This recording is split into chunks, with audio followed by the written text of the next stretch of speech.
আপনারা দেখছেন পজিটিভ বার্তা channel, think positive, be positive. নমস্কার, আপনারা দেখছেন পজিটিভ বার্তা, be positive, think positive. Positive বার্তার এই মোটোটা চারদিকেই কিন্তু আমরা বারংবার ছড়াই, কারণ পজিটিভিটির মধ্যে বাঁচতে হবে, পজিটিভিটি ছড়াতে হবে, পজিটিভিটি নিয়ে মানুষের কাছে উপস্থিত হতে হবে। তাই পজিটিভিটির মধ্যে থাকুন, দেখতে থাকুন পজিটিভ বার্তা। আপনারা প্রত্যেকেই জানেন যে আমাদের president, Santiniketan medical college and হসপিটালের প্রেসিডেন্ট, তিনি বিরাট বড় একজন সমাজকর্মী, ডক্টর মলয় পিট।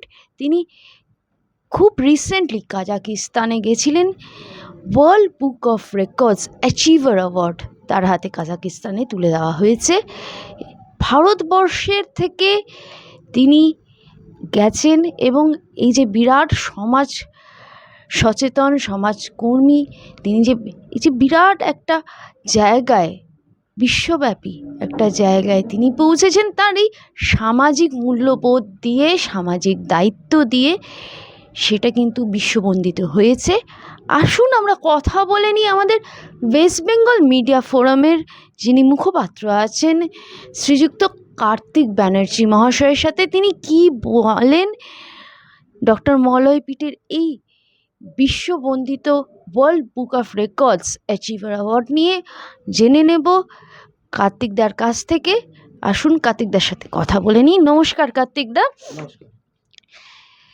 আমরা প্রত্যেকেই ভীষণ আনন্দিত, ভীষণ গর্বিত, কারণ ডক্টর মলয় পিট মহাশয় তিনি এইরকম একটা সারা বিশ্বে একদম সারা জাগানো ভারতবর্ষকে রিপ্রেজেন্ট করেছেন এবং সারা বিশ্বে সারা জাগানো ওয়ার্ল্ড বুক অফ রেকর্ডস, সেখান থেকে তিনি স্বীকৃতি পেয়েছেন। তার সামাজিক যে কাজকর্ম আছে সেই কাজকর্ম স্বীকৃতি পেয়েছে। কি বলবেন এই কাজাকিস্তানের ওয়ার্ল্ড বুক অফ রেকর্ডসের যে স্বীকৃতি কতটা ওয়েস্ট বেঙ্গল মিডিয়া ফোরামকে আরও শক্তিশালী করবে আগামী দিনে, এবং পজিটিভ বার্তা কতটা এগিয়ে যাবে? ধন্যবাদ আপনাকে। আমাদের যে বিষয়টা আপনি বললেন যে একটি ওয়ার্ল্ড অনন্য সম্মান পাওয়ার জন্য, দেখুন আমাদের যিনি সম্মানীয় সভাপতি তিনি এবং আমাদের অভিভাবক এবং পথপ্রদর্শকও বটেন, তার জীবনটাই ত্যাগ, তিতিক্ষা আর সংগ্রামের মধ্যে দিয়েই গড়ে ওঠা। তিনি একজন সমাজকর্মী, স্বাভাবিকভাবেই সমাজের বিভিন্ন ধরনের ডেভেলপমেন্ট, এটাই তার 24x7 কাজ। আমরা এই অন্যান্য সম্মান পাওয়ার পরেই আমাদের যে ওয়েস্ট বেঙ্গল মিডিয়া ফোরাম আমাদের 23টি জেলায় এই ইউনিটের রয়েছে, প্রত্যেকটি জেলা ভিত্তিক।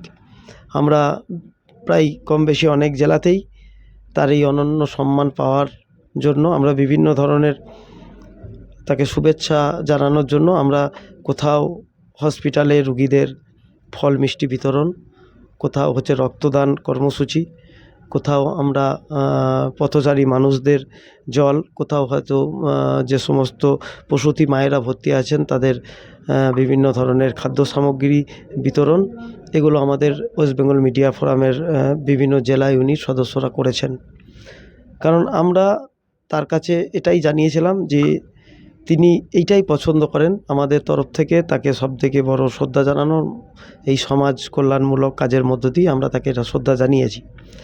পাশাপাশি তিনি এই ওয়েস্ট বেঙ্গল মিডিয়া ফোরাম যে সাংবাদিকদের নিয়ে গঠন করেছেন, সেটাও একটা সমাজ কল্যাণমূলক কাজ। তার কারণ তিনি চাইছেন যে বর্তমান সময়ে যেখানে নেতিবাচক ভাবধারায় পুরো সমাজ ব্যবস্থা প্রবাহিত হচ্ছে, সেই জায়গায় দাঁড়িয়ে ইতিবাচক ভাবধারায় যদি গোটা সমাজকে পরিবৃত্ত করতে হয়, তাহলে সর্বপ্রথম যে কর্মীদের প্রয়োজন সেটা হচ্ছে সমাজে সংবাদ মাধ্যম। কারণ সংবাদ মাধ্যম ঘটনাস্থলে গিয়ে, অকুস্থলে গিয়ে দৈনন্দিন ঘটনা প্রবাহগুলিকে যেভাবে মানুষের সামনে তুলে ধরেন এবং মানুষ সেটা বিশ্বাস করেন, দেখেন, এবং সেই বিষয় নিয়ে তারা চেতনা তাদের বৃদ্ধি হয়। তো স্বাভাবিকভাবেই সংবাদ মাধ্যম যদি ইতিবাচক সংবাদ পরিবেশনে দায়বদ্ধতা এবং দায়িত্বর সাথে পালন করে, তাহলে আগামী দিনে সমাজ ব্যবস্থা ইতিবাচক ভাবনার ওপর গড়ে উঠবে। এবং তিনি তার সাথে সাথে এই যে সমস্ত সংবাদকর্মীরা আছে তাদের উপার্জন সহ সমাজের বিভিন্ন স্তরের মানুষ যারা বেরোজগারি আছেন তাদেরকে একটি উপার্জন দেওয়ার জন্য সিটিএ নামক একটি সমাজ কল্যাণমূলক প্রকল্প তিনি তৈরি করেছেন, যার মধ্য দিয়ে কোনো রকম মানে ইনভেস্ট যেটাকে হচ্ছে ছাড়াই, কোনো রকম পয়সা ছাড়াই, ইনভেস্টমেন্ট ছাড়াই তিনি কেবলমাত্র তার সহজাত প্রবৃত্তিবশকে কাজে লাগিয়ে উপার্জন করতে পারবেন। এই চিন্তাধারা একজন সাধারণ মানুষের মধ্যে আসে না, একটা মানুষের মধ্যে তখন আসে যিনি অভিজ্ঞতা আর দক্ষতায় পরিপূর্ণ এবং যার জীবন ত্যাগ, তিতিক্ষা আর সংগ্রামের মধ্য দিয়ে গড়ে উঠেছে। তিনি এই ধরনের মহৎ চিন্তাভাবনা সমাজের জন্য ভাবতে পারেন।